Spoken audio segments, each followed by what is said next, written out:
The Tennis Gambling Podcast on the Sports Game Podcast Network is brought to you by Underdog Fantasy. Play their underdog. They have a bunch of great options there on that platform, but they're offering a lot of markets this week for the PGA Championship that you cannot find anywhere else. So use promo code SGPN to claim your special pick and first-time deposit offer up to $250 in bonus cash. Underdog Fantasy promo code SGPN.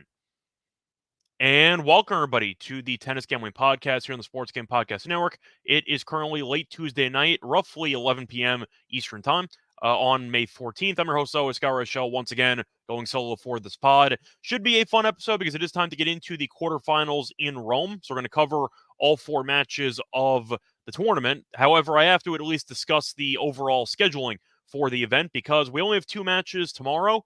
They divided up the quarters into 2 days, so we have the two matches on the quarters on Wednesday and two on Thursday, which means we'll not have an episode until either Thursday night or Friday, early Friday morning. So keep that in mind. Either way, before we get into any of the recap of the round 16, do want to remind everybody once again to like, subscribe on YouTube. Also, don't forget to rate and review the podcast on Spotify or Apple. So regardless of how you're actually consuming the podcast, you can support the show. So don't forget to like and subscribe, and don't forget to rate and review. Also, a reminder, don't forget to check out the SGPN merch store for Tennis Gambling Podcast merch. We have t-shirts, we have sweatshirts, a lot of high-quality merchandise over on the merch store. So check out the SGPN website to buy a shirt or a sweatshirt. Also, a reminder that for the featured show on the network for SGPN, we have the WNBA show. So just keep that in mind. If you're looking for more ways to get paid watching hoops, check out the WNBA show, a show that I'm actually on. And you can also find every single podcast that SGPN releases in one place. Just smash the SGPN network feed wherever you listen to your podcast on Spotify or Apple.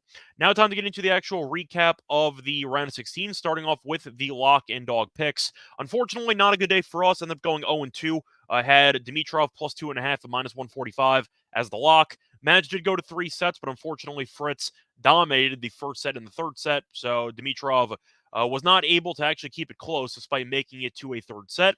For the dog, kind of annoying at Hurkacz won in straight sets at plus 140, and he ended up losing the first set 7-5. Did win the match, though, so that kind of made it a bit more frustrating, but Hurkacz did not get the job done, neither did Dimitrov, and as a result, we went 0-2. For the actual recap of the matches that we saw on Tuesday, for starters, you had Fritz beating Dimitrov. Mentioned that before, 1-3. The two sets that he won were very, I'd say, non-competitive. And the one set that you saw Dimitrov win was a thriller, as he won 13-11 in the breaker and then got killed immediately after. Tabilo pulled off the upset against Khachanov as he continues his dream run. We did like Tabilo to win a set in that match, and he ended up doing so as he won both sets via tiebreak. Zhang ended up beating Montero, which I thought would be a competitive match. Did not pick the right guy, but thought it was going to be competitive, and it was, as the first set was a tiebreak. But Zhang continues to play very well in clay, and we'll see if he can continue that against Tabilo in the quarters. Moving on, we thought Zverev would beat Borges, and he did in straight sets, 6-2, 7-5. Jari beat Moore in straight sets. That one we thought would be a little bit more competitive than it was, as Jari did win in straight sets. Hurkacz beat Baez in 3. Fun match, probably the match of the day, and Hurkacz eventually outlasted Baez, winning 5-7, 7-6, 6-4. Paul ended up pulling off the upset of the day as Paul ended up beating... Actually, I don't know if that was a bigger upset than Khachanov losing to Tabilo. I think it was, but the point is Paul ended up beating Medvedev as he won 6-1, 6-4. Complete murder. Good for Paul, though. You might remember he almost beat Medvedev a couple of, I think, months ago at this point, and then he got injured. He rolled his ankle in that match, lost in 3. So it was nice to see Paul get the job done as he won as roughly a plus 160 underdog, give or take. By the way, for odds comparison, Tabilo is technically the bigger underdog, as he was around 2-1, but still a nice win by Paul nonetheless. And for the last match, you had Tsitsipas beating de Minaur as he won 6-1, 6-2.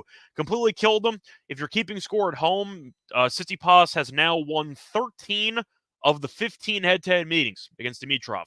Against de Minaur, 13-2. So de Minaur always gets killed by Tsitsipas. Nothing changed on Tuesday, as Tsitsipas won comfortably and only dropped 3 games into the process. So nothing really else to take away from the action.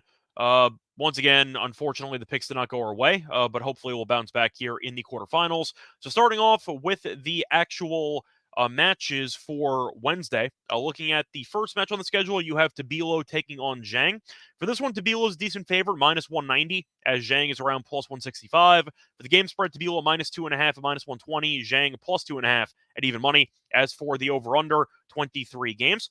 As for the actual set wagering, over 2.5 sets is plus 125. Tabilo to win in straight sets is plus 160. Zhang to win a set is minus 190.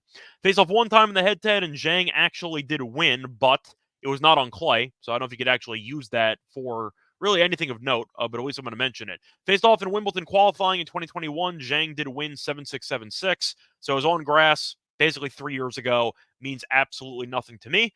As for the actual performance of both guys in this event, they've both been dominant. Zhang went through really just a bunch of easy wins. Ended up winning all 4 matches in straight sets, beat Galan, beat Manarino, beat Shelton, and beat Montero. As for Tabilo, he's been great too, because he has not dropped a set either. Beat Hanfman, beat Djokovic 6-2, 6-3, and beat Kashanov in straight sets. I think this match is going to be competitive. I think Tabilo should be the favorite. I think that he's in better form beating Djokovic and beating Kashanov. I think it's more impressive than any win that Zhang has had in this event, but I think he can hang in there. I can see this going to potentially a breaker, but I think eventually Tabilo is going to find a way to get the job done. I would consider the over potentially if I think this match is going to be seriously competitive, because I think that this could involve a breaker or two. But I think Tabilo minus 1.5 games is probably the most appealing for me at minus 140. I just think his serve is a bit too solid. And comparing him to Zhang, Zhang's main weakness, I think, would be a relatively weak serve. So I think that you're looking at a guy in Tabilo who should have an easier time holding compared to Zhang. And I think eventually he'll get a break and he'll be able to capitalize on that. So if I had to pick my actual main play for this matchup, I would lean, at least I consider the over, but I would probably take the minus 1.5 games for Tabilo at minus 140. Moving on to the last match on the Wednesday card, you have probably the best match of the quarterfinals. You have Fritz taking on Zverev. Zverev is around minus 170. Fritz is around plus 150. As for the actual game spread, minus 2 for Zverev, plus 2 for Fritz. For the actual over-under, 23.5 games. The set wagering over 2.5 sets is around plus 125. Zverev in straight sets is plus 160. Fritz to win a set is minus 190. So for the head-to-head, Fritz has actually been quite competitive against Zverev in the past. They have 0 career meetings on clay, so I have to at least acknowledge that, but you are looking at the head-to-head being 4-3 in favor of Zverev, so keep that in mind. Fritz, though, did win in the United Cup in the last meeting, which was last year in January, as Fritz won 6-4, 6-4. 6-1, 6-4. Faced off in the ATP Cup, same exact event, just different title. The year prior, and Zverev did win 6-4, 6-4. Faced off in Indian Wells in 2021, Fritz did win that one in 3. Faced off in Wimbledon in 2021, Zverev won in 4. Basel in 2019, Fritz won. Zverev won in Wimbledon in 5 sets in 2018, and Zverev won in Washington in 2016. So the point is, if you toss out the first basically 4 meetings, which took place in 2021, and you leave the last 3 meetings, I mean, that includes Indian Wells in 2021 as well, but the point is, Fritz has been competitive, and I think that this price is a bit big. I understand that Zverev's the better clay player, but Fritz has been solid on clay so far this year, and I think that Fritz's serve can definitely neutralize Zverev's return game, and I think you're looking at what should be a pretty competitive match. But Fritz dropped a set to Dimitrov, a set he arguably should have won, beat Cord in straight sets, beat Fognini in straight sets, and you're looking at Zverev, and he's been comfortable here, but he's had easier competition. Faced off against Borges, faced off against Darderi, faced off against Vukic. So he hasn't really played anybody worth a damn, and Zverev has been kind of inconsistent so far this year. We saw Zverev lose to Cerundolo, for example, in Madrid, and then we saw Fritz beat Cerundolo the round after in 3. So if you want to go by similar opponent, then you can make an argument there's some value on Fritz. But plus 150 just feels a little bit high based on the actual, I think, competitive nature of these head-to-heads and just based on how both players are playing. I think Fritz is alive to win this match. I think 150 is an insane price. So I'll probably take Zverev there at 150. I think Zverev should be favored, but I mean, I'll take Fritz at 150. I think Zverev should be around minus 140 if I had to price it myself, but 170 feels a bit rich. So give me the dog here at plus 150. Also link to the over in that one. Maybe it goes 3 sets. I don't see much value, though, at the over 2.5 sets at plus 125. So maybe you can go for a team total. If you want to go for Fritz, for example, team total over 12.5. Goes to 3 sets. You're probably in good shape. Point is, though, that would be my main leans for the total in this match. Before we get into any of the actual matches for Thursday, do want to remind you once again that we are brought to you by NYRA. Bet the second jewel of the Triple Crown with NYRA Bet. Sign up today for a $200 deposit bonus with promo code SGPN200. Join now to claim your $200 deposit bonus just in time for the Preakness at nyrabets.com/SGPN200. Get ready for nonstop action with NYRA Bets evening promotions. Bet $50 each on Belmont at the Big A and any track with a first post of 6 p.m. Eastern on Friday for a $10 bonus, win or lose. Need more? Earn a $15 bonus, win or lose, when you bet at least $75 each on Belmont at the Big A and Monmouth Park. Visit nyrabets.com to opt in. That's not all, though. Score big with a 20% deposit, a 20% bonus on your ticket winnings by hitting an exacta on any or all races at Belmont on a Sunday at the Big A. Feed your competitive edge with live money handicapping contests nearly every week. Enter the Friday Feeder contest to earn your entry into the next $300 contest, plus win cash prizes and seats into next week's contest at the NYRA Bets Saturday contest. Registration closes before the Belmont at the Big A. Big A's third race is post time on the day of each contest, so get in and get your bonuses at nyrabets.com/SGPN200. We're also brought to you by Underdog Fantasy. The NBA playoffs are here, and our sponsor, Underdog Fantasy, wants to make it a lot more interesting. Underdog Fantasy is the easiest place to play fantasy sports. They have a pick'em game, which is a simple selecting higher or lower on player stats like points, rebounds, assists, and so much more. If you took the lower on Halliburton points tonight, you got to cruise to a nice, easy check mark by one of your selections there for the entry. Either way, though, point is make entries of all basketball or mix and match across your favorite sports. You go in 10 times your money, and it's a ton of fun. They also have a lot of states that are currently using Underdog, as you're looking at Underdog being available in 30-plus states, including California, Texas, and even Canada. And they also have a lot of great options for tennis. They have aces, double faults, breaks of serve, a lot of fun wrinkles to make tennis viewing more interesting.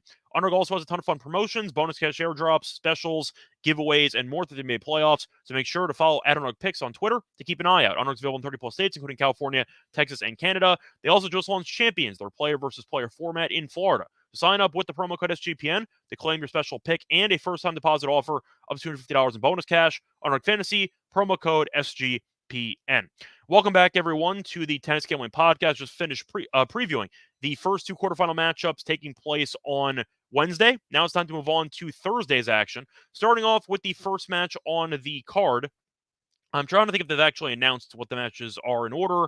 Not sure they actually have. I'm not sure which one's going to come first, so we'll go with Hurkacz versus Paul first. For this one, shop around, but there are a lot of different money line prices. I see around -140, give or take, for Hurkacz, and I see around +120 for Paul. For the actual game spread, -1.5 for Hurkacz, +1.5 for Paul. Over-under for games is set at 23.5.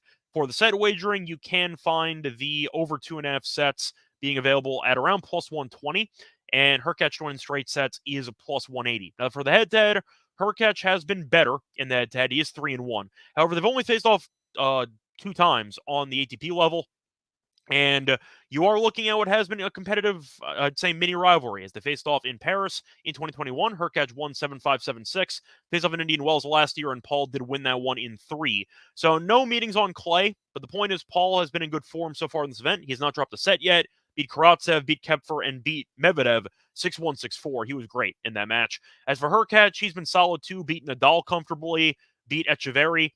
Competitive breaker, did win that one 9-7 before coasting to a 6-2 win in the second set, and then beat Baez in 3.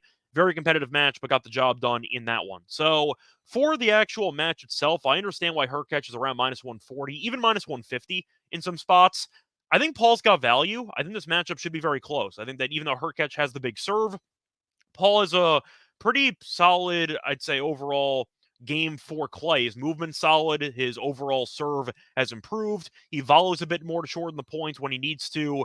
I think he can make this match very competitive. So I think for the sake of this matchup, I'm going to go with the dog here at a decent price. I don't mind the over. If you want to go for Hurkacz team total over 13 at even money, I don't mind that either, because we know Hurkacz is a tiebreaker machine. So if he gets to a breaker and then you either get to 3 sets or he just wins the match outright with a breaker or a 7-5 in there, then minimum you push. So I think that's a decent option for a total, but I think that for the odds, it does seem a bit large. I think Hurkacz should be closer, in my opinion, to -125, -130. But at -150, give or take, I really don't see much value on that. So I am going to go with Paul, because I think that price is a little bit steep.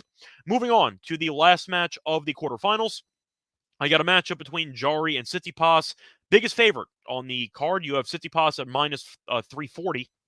And you have Jari at around plus 270. For the actual spread, Tsitsipas minus 3.5 games is minus 109. You have Jari plus 3.5 games at a minus 111. Over-under set at 22.5. For the actual set wagering, Tsitsipas in straight sets is minus 110. Jari to win a set is minus 120. And you have over 2.5 sets at plus 145. Now, a lot of head-to-head history between Tsitsipas and Jari. Only one clay meeting, though, which was in Monte Carlo a couple years ago, and Tsitsipas did win that one in straight sets. Monte Carlo is also Tsitsipas' backyard because he's won that title multiple times. But you're looking at the head-to-head, and it's actually been extremely close. Jari's ahead, actually, 3-2 on the head-to-head. So, face-off in Beijing last year, Jari won. Face-off in Los Cabos last year, Tsitsipas 1-3 with 2 breakers involved. Face-off in Halle in 2023, Jari did win in straight set 7-6, 7-5. Faced off in Monte Carlo last year, Tsitsipas won 6-3, 6-4. Faced off on grass in 2019, and Jari did win in 3. So Jari has won 2 of the last 3 head-to-head meetings, but Tsitsipas won the only clay one. I think this line's very disrespectful. I understand Tsitsipas dominated in the round of 16 against de Minaur, who's a very solid player ranking-wise. He also gets his ass kicked by Tsitsipas every time. So the point is, I think you're looking at a bit of an overreaction to what we saw in the round of 16. Also, there is a bye, or a day off, I should say, between that match and this upcoming quarterfinal match, because this is going to be on Thursday. So I do think that it is a good opportunity for Jari to reset his batteries a bit, and Tsitsipas might actually be, I'd say, getting, I don't want to say unlucky with the day off, but I think that based on how well he played against de Minaur, he might have wanted to play as quickly as possible. And now the extra day can take him potentially out of his rhythm again. But minus 340 is too steep to me. Jari's ahead in the head-to-head. I think 270 is a good price. I think that plus 3.5 games is appealing. Item on the over. Would I pick Jari to win the match? Probably not. But can I see a 3-set thriller? Definitely. I think plus 145 for 3 sets is definitely worth consideration. Give me a close match. I think Tsitsipas wins, but maybe even a final set breaker. Give me a war to break out with Tsitsipas eventually getting the job done en route to a competitive and solid win en route to another semifinal appearance. But that's going to wrap it up, though, for the actual quarterfinal match previews. And now it's time for the Lock and Dog picks. But before we continue that, do want to once again remind everybody that we are brought to you by Game Time. I don't know about all of you, but I personally love attending sport events in person. It used to be very difficult to actually find a ticketing platform that I could trust, but that changed once I found Game Time, because Game Time is now the official authorized ticket marketplace of Major League Baseball, which makes getting tickets even faster and easier. Prices on the Game Time app actually go lower the closer it gets to first pitch. As a Yankees fan, it's definitely fun to go to some games, and the team's good again with Soto being incredible. You're looking at the Yankees being in, I think, a tie for first place. I think so, with Baltimore, but the point is they're in good form, so I'm probably going to go to a couple games during the summer. But the point is you can also find a lot of great features on the Game Time app. They have images of seat views, which I'm a big fan of, which tells you the exact view you would be getting if you would purchase that said ticket. So I'm sure you've all been there before. You've had some type of view being obstructed by a pole, something along those lines, but now you don't have to worry about that because you can find out if your view is going to be obstructed before you actually spend your money on the ticket, which is a very nice feature, definitely comes in handy. And also a reminder that if you take the guesswork out of buying tickets with Game Time, or when you take the guesswork out of buying tickets with Game Time, download the app and create an account and use the code CFBX for $20 off your first purchase. Terms apply. Again, create an account and redeem code CFBX for $20 off. Download the Game Time app today. Last minute tickets, lowest price guaranteed. Welcome back, everyone, to the Tennis Gambling Podcast. Just finished previewing all 4 quarterfinal matchups on Wednesday and Thursday for Rome. Now it is time for the Lock and Dog picks for the show. Starting off with the locks. Spoiler, by the way, I am going to go with 2 actual match props for these matches. Starting off with the first one, I am going to go to the Fritz and Zverev match, and I'm going to go with the tiebreaker prop. Give me the under. Half a tiebreak at minus 120. First glance, minus 120 for no tiebreaks on clay, I think, is a very cheap price. And in the head-to-head, you have seen a couple breakers, but they've never faced off on clay. So I don't know if I could actually use that for anything. The point is, though, Fritz has not been involved in many tiebreakers recently, and neither has Zverev. So Fritz has had 1 tiebreaker in his last 13 sets combined. He's had 0 tiebreakers at this event. So Fritz has been really good at actually ending sets early, whether that involves winning or losing. For Zverev, he had a breaker against Darderi earlier in the event, but he's had one tiebreaker in his last 15 sets combined. So when you're looking at both players, rarely, if ever, going to tie breaks on clay, I find the notion that you're going to get one at minus 120 to be insane. So give me the under at minus 120. I think that's a great price. Looking at 13 sets, only one breaker for Fritz, 15 sets, only one breaker for Zverev. Yes, both guys can serve. Yes, you might have to sweat it out. Maybe you'll get to 4-4 and you're going to have to get a break. But to avoid a breaker, I think it's a good price.